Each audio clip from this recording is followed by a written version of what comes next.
Hello everyone, welcome back to the channel. आप लोगों का स्वागत है। और आज जो हम देखने वाले हैं ये सेकंड फॉर्मेट आपका स्टेटमेंट ऑफ P&L का।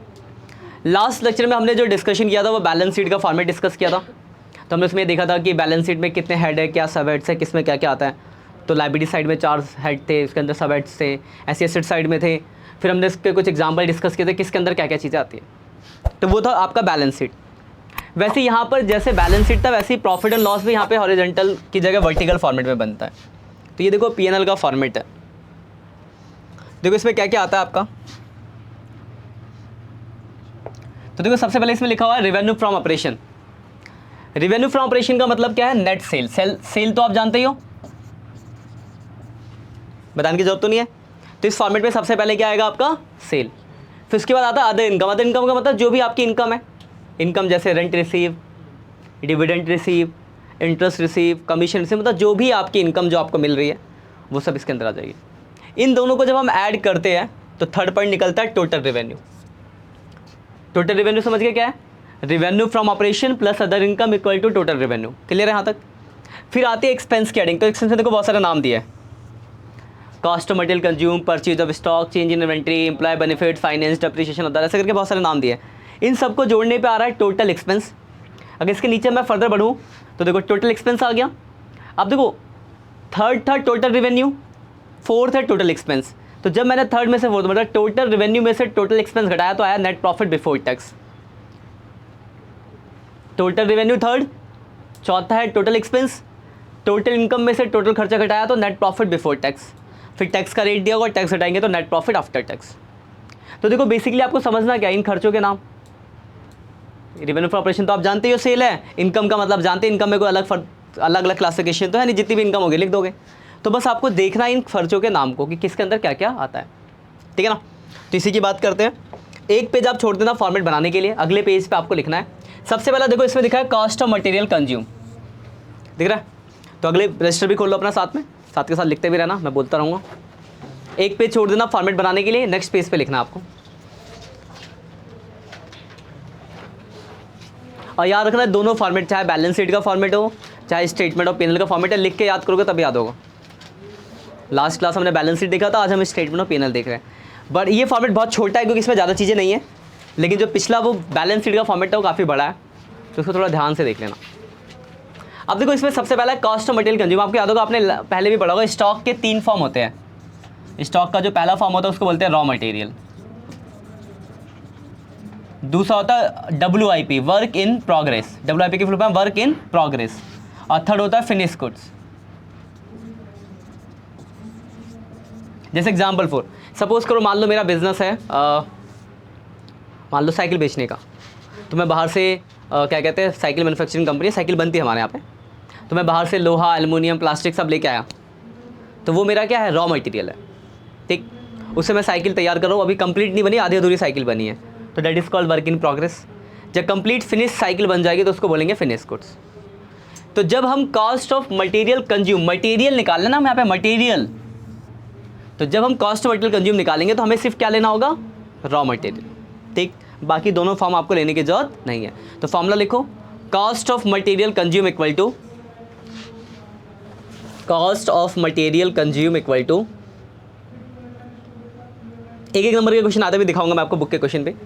Cost of material consume equal to opening raw material, opening raw material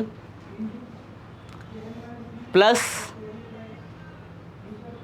purchase of raw material, purchase of raw material minus closing raw material. लिख लिया? Opening raw material plus purchase of raw material minus closing raw material. ये point clear है?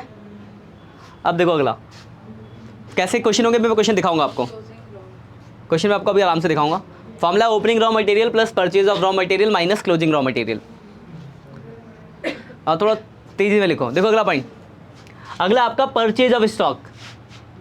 तो purchase of stock में कुछ देखना थोड़ी, purchase of stock खरीदना, तो इसका कोई फॉर्मूला नहीं है, सीधे सीधे दिया होगा। अगला change in inventory, inventory stock को कहते हैं, तो इसका फॉर्म लिखो, change in inventory equal to, change in inventory equal to, change in inventory equal to opening inventory. Inventory मतलब स्टॉक भी कहा जाता है, ठीक है, ध्यान रखना। तो चेंज इन इन्वेंट्री का formula opening inventory minus closing inventory. Opening में से क्लोजिंग को घटा देंगे तो आपका चेंज निकल जाएगा। लिख लिया? हाँ, opening inventory minus closing inventory. ठीक है, अब देखो अगला क्या है। अगला है एम्प्लॉय बेनिफिट एक्सपेंस। देखो नाम ही से लिख रहा है एम्प्लॉय बेनिफिट एक्सपेंस, मतलब वो खर्चा जो आपने एम्प्लॉई के बेनिफिट्स के लिए किया हो वो इसमें आने चाहिए। तो कुछ एग्जांपल लिख लो इसके, क्या क्या होता है एम्प्लॉय बेनिफिट एक्सपेंस। पहले लिख लेना, जो वर्ड नहीं समझ आएगा कि इसका क्या मतलब होता है मैं से पूछना बात बताऊंगा। एम्प्लॉय बेनिफिट एक्सपेंस लिखो, पहला लिखो इसमें आता है wages. Wages employ benefit expense में लिखो वेजेस। दूसरा है सैलरी, बोनस, लिख लिया। लीव इनकैशमेंट, लीव होता है छुट्टी, LEAV वाला, लीव इनकैशमेंट। इनकैशमेंट, लीव जान तो छुट्टी, इनकैशमेंट, इनकैशमेंट, लीव इनकैशमेंट। हाँ, EN लिखो, ENCASHMENT।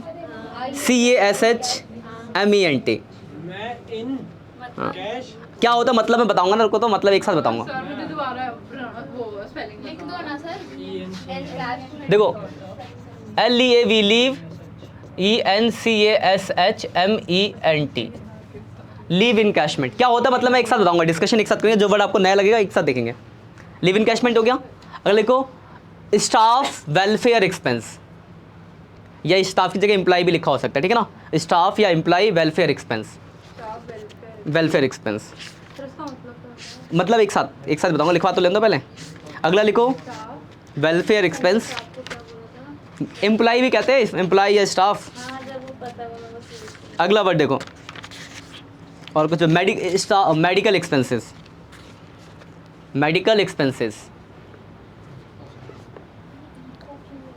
मेडिकल एक्सपेंस लिख लिया, लिख लिया मेडिकल। अगला लिखो मेडिकल एक्सपेंसेस, इसी में सब लिखना है। अगला लिखो एम्प्लॉय कंपनसेशन एक्सपेंस, इसी में सब जो लिखवा रहे इसी के अंदर है, मैंने अलग से कोई नाम नहीं लिया ना अभी तक, तो इसके अंदर ही होगा employee compensation expense. Provident fund and gratuity, provident fund and gratuity, gratuity होता है GRATUITY, provident fund and gratuity, GRATUITY।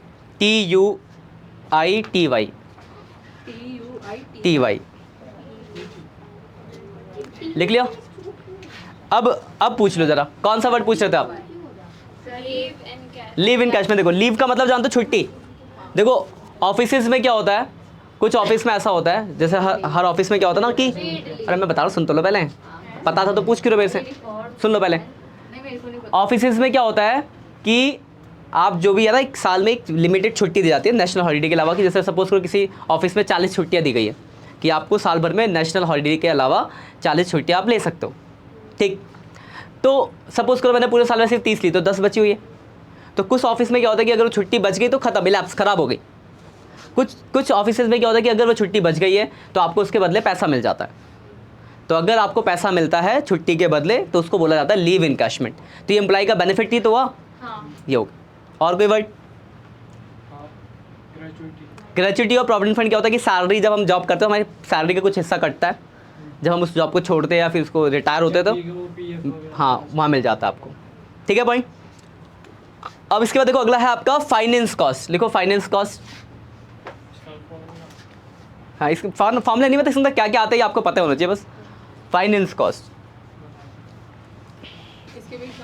हाँ दे रहा हूँ मैं, पहले समझो, मतलब समझो फाइनेंस कॉस्ट क्या है। देखो फाइनेंस का मतलब होता है पैसा, फाइनेंस का मतलब पैसा होता है।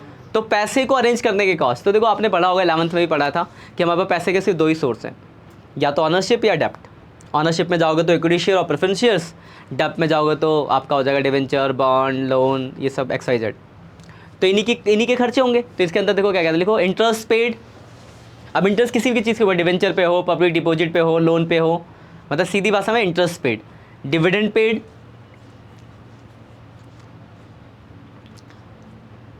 आगे लिख लो expenses related to shares,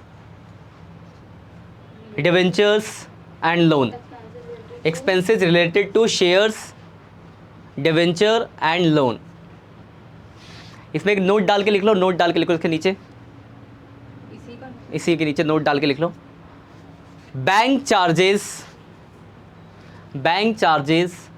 are not finance cost, bank charges are not finance cost. अब इसके पीछे का मैं आपको रीजन बता दूं। कुछ लोग क्या करते हैं कि बैंक चार्जेस को भी समझते हैं कि फंड का ही सोर्स है, फाइनेंस कॉस्ट में डाल देते हैं। लेकिन देखो, जो बैंक आपसे चार्ज काटता है, आपको कुछ पैसा देने के बदले थोड़ी ना काटता है, वो आपको सर्विस दे रहा है, आपको पासबुक दे रहा है, आपको ATM कार्ड दे रहा है, आपको मैसेज भेजता है, आपका पैसा स्टोर करके रख रहा है, इसके बदले वो एक मिनिमम सा सर्विस चार्ज काटता है, जिसको हम बोलते हैं बैंक चार्जेस। तो अगर बैंक चार्जेस है तो वो फाइनेंस कॉस्ट का पार्ट नहीं होगा, तो किसका पार्ट होगा? अदर एक्सपेंस का। आखिरी वर्ड है डेप्रिसिएशन एंड अमोर्टाइजेशन। तो ये देखो, इसमें दो वर्ड, एक है डेप्रिसिएशन और एक है अमोर्टाइजेशन। डेप्रिसिएशन का मतलब होता है, आप जानते हो टेंजिबल एसेट्स की वैल्यू अगर घटती है तो उसको बोला जाता है डेप्रिसिएशन। वही अगर इंटेंजिबल एसेट्स की वैल्यू घटेगी तो उसको बोला जाएगा अमोर्टाइज। क्लियर पॉइंट यहाँ तक? तो ये इसका फॉर्मेट है। अब इससे रिलेटेड मैं आपको छोटे छोटे से क्वेश्चन है, एक नंबर में आते हैं, मैं आपको दिखा देता हूँ। इससे पहले एक छोटी सी चीज़ और क्लियर कर दूँ आपको, इंटेंजिबल एसेट्स की वैल्यू घटना, जैसे गुडविल घट गया, पेटेंट घट गया। एक छोटी सी बात और ध्यान रखना, फिर हम क्वेश्चनों को क्लियर करेंगे। ये छोटी सी बारीकी जहाँ पे ज़्यादा बच्चे बहुत गलत करते हैं। देखो, हमने पढ़ा इंटरेस्ट और डिविडेंड जो है नॉर्मल है, तो फाइनेंस कॉस्ट का पार्ट है, ठीक है। अब देखो, दो तरह के बिजनेस होते हैं, एक अदर कोई भी बिजनेस कर रहा है, एक होता है फाइनेंसिंग बिजनेस। मान लो मेरी कंपनी ही फाइनेंस की है, मेरा काम ही फाइनेंस का है, तब तो मेरे लिए इंटरेस्ट और डिविडेंड मेरे बिजनेस का पार्ट होगा ना। अगर मेरा काम फाइनेंस का है तो इंटरेस्ट डिविडेंड तो मेरा डेली का काम होगा, क्योंकि मेरा उसी से तो कमा रहा हूँ। ये बात क्लियर है? तो अगर कोई फाइनेंसिंग कंपनी है तो उस केस में इंटरेस्ट पेड हो, याद रखना इस वर्ड को, नोट डाल के लिखो, एक नंबर में आता है, बच्चे गलत करते हैं। अगर फाइनेंस कंपनी है, आप कहीं लिख भी लो, फाइनेंस कंपनी अगर हमारी, तो उस केस में इंटरेस्ट और डिविडेंड चाहे पेड हो या फिर रिसीव हो। अगर मेरी फाइनेंस कंपनी है तो इंटरेस्ट डिविडेंड चाहे मैं पेड करूं चाहे रिसीव करूं, मेरे लिए वो क्या होगा? मेरा बिजनेस का पार्ट, यानी क्या होगा मेरे लिए? वो रेवेन्यू फ्रॉम ऑपरेशन, सेल। तो अगर मेरी फाइनेंस कंपनी है तो इंटरेस्ट एंड डिविडेंड चाहे पेड हो या फिर रिसीव, वो मेरे लिए किसका पार्ट होगा? मेरे सेल, बिजनेस का, मतलब सेल का, रेवेन्यू फ्रॉम ऑपरेशन का। लेकिन कोई अदर कंपनी है तो अदर कंपनी में क्या होगा? अगर इंटरेस्ट रिसीव होगा तो आपके लिए वो क्या होगा? अदर इनकम, ठीक है। और अगर आपकी खर्चा पे करा है तो फाइनेंस कॉस्ट। सर, तो फाइनेंस कंपनी वाले भी तो मतलब डिविडेंड देते होंगे ना? हाँ, तो लेकिन फाइनेंस कंपनी का, अगर हम अपनी बात करूँ, मैं फाइनेंस कंपनी हूँ, ठीक है, तो मेरे लिए तो मेरा जो डिविडेंड इंटरेस्ट है तो मेरा बिजनेस का पार्ट हो गया ना, क्योंकि मेरा बिजनेस वही तो बेचता हूँ मैं। और क्या कोई प्रोडक्ट बेच रहा हूँ? प्रोडक्ट तो बेच नहीं रहा, मैं तो उसी में डील कर रहा हूँ, मैं कमा भी वहीं से रहा हूँ। बात समझ आई? रेवेन्यू फ्रॉम ऑपरेशन, सेल क्या होता है? जिस चीज़ का हम बिजनेस करते हैं। तो अगर मेरा बिजनेस ये बुक बेचने का है तो मेरे लिए बुक बेचूंगा तो इससे जो भी आएगा वो मेरे लिए सेल होगा। ये बात क्लियर है? लेकिन अगर मेरी कंपनी फाइनेंस की, मैं एक बैंक हूँ, फाइनेंशियल कंपनी हूँ, तो मैं कौन सा प्रोडक्ट बेच रहा हूँ? मैं तो लोन ही बेच रहा हूँ लोगों को, या लोन ले रहा हूँ। तो वो जो भी इंटरेस्ट और डिविडेंड हुआ मेरे लिए, तो वो तो मेरा इनकम हुआ ना, मतलब मेरे लिए क्या हुआ? Revenue from operation. इतनी बात क्लियर है? तो याद रखना, ये कभी कभार एक नंबर में क्वेश्चन आता है तो देख लेना, नॉर्मल कंपनी या फाइनेंस। फाइनेंस होगा तो स्पेशली लिखा होगा, मतलब जैसे क्वेश्चन ऐसा आ सकता है, अगर ऐसे लिखा है dividend paid by A company, तो डिविडेंड पेड किसका पार्ट होता है? Finance cost. डिविडेंड रिसीव हुआ तो किसका पार्ट होगा? Other income. लेकिन यही लिख दिया हुआ कि dividend paid by A finance company, तो कंपनी फाइनेंस हो गई, तो उसके लिए किसका पार्ट हो जाएगा? रेवेन्यू फ्रॉम ऑपरेशन का, ठीक है। जिसमें मैं आपको क्वेश्चन दिखाता हूँ, पहला क्वेश्चन इसी के ऊपर है। फॉर्मेट से थोड़ा आगे बढ़ो, अगले पेज पे, फॉर्मेट के अगले पेज पे आओ। 31 नंबर इलस्ट्रेशन है, दिख गया? 31 1.41 पे, 1.41 फॉर्मेट के अगले पेज पे इलस्ट्रेशन 31। देखो क्या लिखा है, under which head following revenue items of non financial company will be show. लिखा है ना, नॉन फाइनेंशियल कंपनी आपकी। तो देखो, सेल रेवेन्यू फ्रॉम ऑपरेशन का पार्ट होगा, sale of scrap revenue from operation, business, इसका पूरा का मतलब जो होता है ना, हम किसी का बिजनेस कर उसका स्क्रैप भी तो बचता है, वो बेच रहे हैं, तो है तो उसी का पार्ट। उसके बाद लिखा है कैश डिस्काउंट रिसीव, तो डिस्काउंट मिला तो आपके लिए इनकम हो गई, तो किसका पार्ट होगा? Other income. इंटरेस्ट अर्न हुआ, वो भी किसका पार्ट होगा? अदर इनकम, और डिविडेंड जो मिला वो भी इसका पार्ट होगा। लेकिन उसी के नीचे देखो एक और क्वेश्चन है, लिखा है under which head following revenue item of financial company will be show. अब कौन सी कंपनी हो गई है? फाइनेंशियल कंपनी है, तो इंटरेस्ट अर्न किसका पार्ट हो जाएगा? रेवेन्यू फ्रॉम ऑपरेशन का। डिविडेंड भी किसका पार्ट हो जाएगा? रेवेन्यू फ्रॉम ऑपरेशन का। Profit on sale of assets और रिफंड, ये दोनों तो इनकम है आपकी, अदर इनकम। बट सर हमने डिविडेंड तो अदर इनकम में करा था। हाँ, अगर एक नॉन फाइनेंशियल कंपनी है तो, लेकिन अगर वो फाइनेंशियल कंपनी है तो क्या हो गया, उसका काम ही यही हो गया ना। मैंने अभी क्या लिखा है आपको कि अगर आपकी एक फाइनेंस कंपनी है तो इंटरेस्ट डिविडेंड आपके लिए किसका पार्ट हो जाएगा? ये एक नंबर में एमसीक्यू आता है, इसलिए मैं थोड़ा डिटेल में इसको डीप ले रहा हूँ, क्योंकि हाँ बच्चे गलत कर देते हैं। बात समझ आ गई यहाँ तक?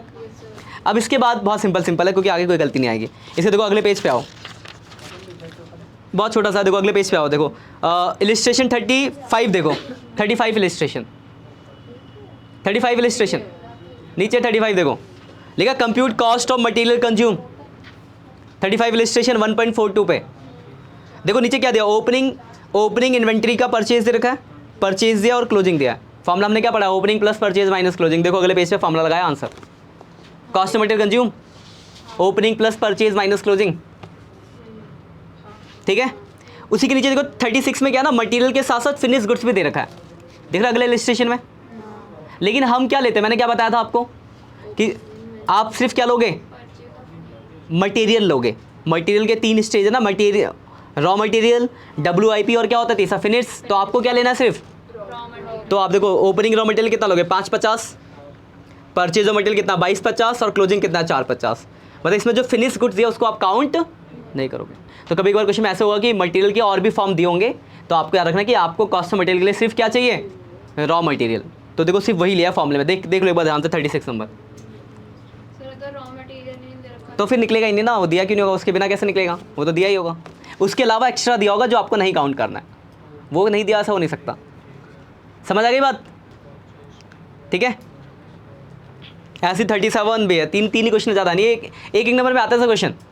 तो बस आपको ध्यान रखना कि आपको कौन सी चीज़ लेनी है। अब देखो अगला परचेस में कुछ होता नहीं है, चेंज इन्वेंट्री का देखो पीछे दे रखा है। चेंज इन्वेंट्री का मैंने फॉर्मूला क्या बताया आपको? Opening minus closing. देखो पीछे के एग्जाम्पल दिया 38। अब देखो ये है ना, क्वेश्चन क्या है, आते तो बच्चों को पता है, ये फॉर्मूला तो पता है, पर समझ नहीं आता कि रिप्रेजेंट कैसे करें। तो रिप्रेजेंट करने के लिए क्वेश्चन है, एक ही क्वेश्चन एक होता है। देखो क्या लिखा है, prepare note to account to change inventory of bakers limited for the year ended 31 March 2023। देखो 3 चीज़ दी है, फिनिश गुड्स का ओपनिंग क्लोजिंग दिया है, WIP वर्क इन प्रोग्रेस का ओपनिंग क्लोजिंग दिया है, और स्टॉक का ओपनिंग दे रखा है। अब देखो इसका सॉल्यूशन नोट में कैसे दिखाया गया। जैसे अगर मैं नोट पे ऐसे नोट बना लिया, आपने दिख रहा है आपको वहाँ पे नोट बना लिया। अब स्टॉक के 3 फॉर्म है, तो पहला फिनिश गुड्स, तो फिनिश गुड्स का फॉर्मूला हमने क्या पढ़ा? Opening minus closing. तो फिनिश गुड्स का ओपनिंग कितना देखो बताओ? 2.5 लाख, क्लोजिंग कितना है? तो कितना चेंज आ गया? 50,000 पॉजिटिव, ठीक है। वैसे देखो दूसरा है वर्क इन प्रोग्रेस, ओपनिंग कितना है? 4.5 लाख, क्लोजिंग कितना है? तो चेंज कितना आ गया? माइनस का 50। तो देखो माइनस का 50 दिखा रखा है, और ऐसे इसका देखा 50 नेट वैल्यू दिखा दी। तो समझ में आ गया चेंज इन्वेंट्री का नोट्स अकाउंट कैसे बनाओगे? सर नोट बनाना जरूरी है? हाँ, नोट से ही बोलेगा, ये बोलेगा तो नोट बना के बोलेगा करने को, क्योंकि अब 3 है ना अलग अलग, तो दिखाना कैसे होगा? 3 नंबर में आया एक बार ऐसा क्वेश्चन। अब बहुत सिंपल सा है, आगे बात समझ। अब देखो अगला आपका एम्प्लॉय बेनिफिट एक्सपेंस, उस पर देखो 39 नंबर क्वेश्चन है। एम्प्लॉय बेनिफिट्स, देखो कुछ भी नहीं करना होता इसमें, बस उसमें से देखो जो एम्प्लॉय बेनिफिट्स उसको जोड़ दो। देखो 39 में क्या कहते हैं? वेजेज होता है क्या? एम्प्लॉय बेनिफिट्स होता है, ठीक है। ग्रेचुइटी होती है, सैलरी होती है, कन्वेंस एक्सपेंस, ये नहीं होता, लिखवाया था मैंने कन्वेंस। कन्वेंस क्या होता है कि किराया, आने जाने का किराया। तो किराए का एम्प्लॉय का बेनिफिट क्या है? तो किराया क्यों नहीं है? उसका पैसा बचेगा आने जाने का। तो किराया तो कंपनी, जैसे एग्जाम्पल फॉर कंपनी ने अपने काम से मुझे यहाँ से भेजा आगरा, उसका किराया दे रही है, तो मेरा क्या बेनिफिट है? वो तो कंपनी का ड्यूटी है देना, मेरे बेनिफिट के लिए थोड़ा ना, तो कंपनी के बेनिफिट के लिए ना, ठीक है। एंटरटेनमेंट मेरा कोई बेनिफिट नहीं है। मेडिकल एक्सपेंस और बोनस, ये है। देखो जो थे उनको सबको जोड़ दिया, नीचे आ गया आपका एम्प्लॉय बेनिफिट एक्सपेंस। ऐसे टेबल बना के दिखाना होगा, क्वेश्चन आएगा तो ऐसे टेबल बना कर जैसे नीचे दिखा रखा है ना सॉल्यूशन, क्वेश्चन के नीचे सॉल्यूशन दिखा रखा है, सबको जोड़। ऐसे लिख के आना पड़ेगा। हाँ, अगर आएगा तो ऐसे लिख के आना होगा। समझ में आ गई बात? ऐसे देखो अगले पे कोई बड़ा सा टेबल थोड़ी ना, लाइन खींचनी है तो लिख देना है बस। अगला देखो फाइनेंस कॉस्ट। अब देखो पीछे बहुत सारी चीज़ें दी है, इसमें से फाइनेंस कॉस्ट देखना। देखो पहले लिखा है interest paid on term loan, क्या होगा finance cost? Interest paid on loan होगा फाइनेंस कॉस्ट में, तो ये था ना इंटरेस्ट और डिविडेंड पेड था। दूसरा लिखा है interest paid on bank overdraft, ये भी होगा। Discount on issue of debenture, तो डिवेंचर से रिलेटेड खर्चा है तो ये भी होगा। बैंक चार्जेस होगा क्या? नहीं होगा। इंटरेस्ट रिसीव होगा क्या? नहीं होगा। इंटरेस्ट पेड ऑन डिपॉजिट ये होगा। तो देखो जो जो थे, पहला होगा, दूसरा होगा, तीसरा होगा और छठा होगा। देखो उन चारों को जोड़ दिया। रिसीव नहीं होगा, इंटरेस्ट पेड होगा। इंटरेस्ट रिसीव में लिए फाइनेंस कॉस्ट कैसे हो सकती है? वो तो इनकम होगी ना मेरी, इंटरेस्ट रिसीव तो इनकम होगी ना। फाइनेंस कॉस्ट तो होगी जो खर्चा है। बात समझ आ गई? बैंक चार्जेस, बैंक चार्ज मैंने आपको नोट डाल के लिखवाया था स्पेशली कि नहीं होता, नहीं लिखेंगे। इन सबको जोड़ा आ गया। डेप्रिसिएशन पे एग्जांपल दिया नहीं, क्योंकि डेप्रिसिएशन आप जानते हो अमोर्टाइज का मतलब इंटेंजिबल है, और अदर में जो बच गया अदर में आ जाएंगे। ठीक है, तो एक ही आपका टॉपिक है जो है आपका स्टेटमेंट ऑफ पेनल का टॉपिक है।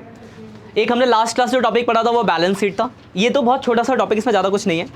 पिछला वाला इसमें देखो 7-8 एग्जाम्पल इनको कर लेना, जिससे कि आपको पता चलेगा कि कैसे पैटर्न कैसा बनाने का, कि कभी कभार क्वेश्चन यहाँ से आ जाते हैं बनाने में। लेकिन जो बैलेंस शीट का टॉपिक है वो ज़्यादा इंपॉर्टेंट है, क्योंकि इसमें बहुत सारी चीज़ें हैं। तो इसलिए मैंने आपको बहुत ज़्यादा टाइम दिया, आराम से धीरे धीरे पढ़ के बस क्लियर क्वेश्चन कर लेना। वो 30 क्वेश्चन कर लोगे तो आपका बहुत सारी चीज़ें क्लियर हो जाएंगी। ठीक है, बाकी मिलते हैं नेक्स्ट लेक्चर में, तब तक के लिए बाय बाय।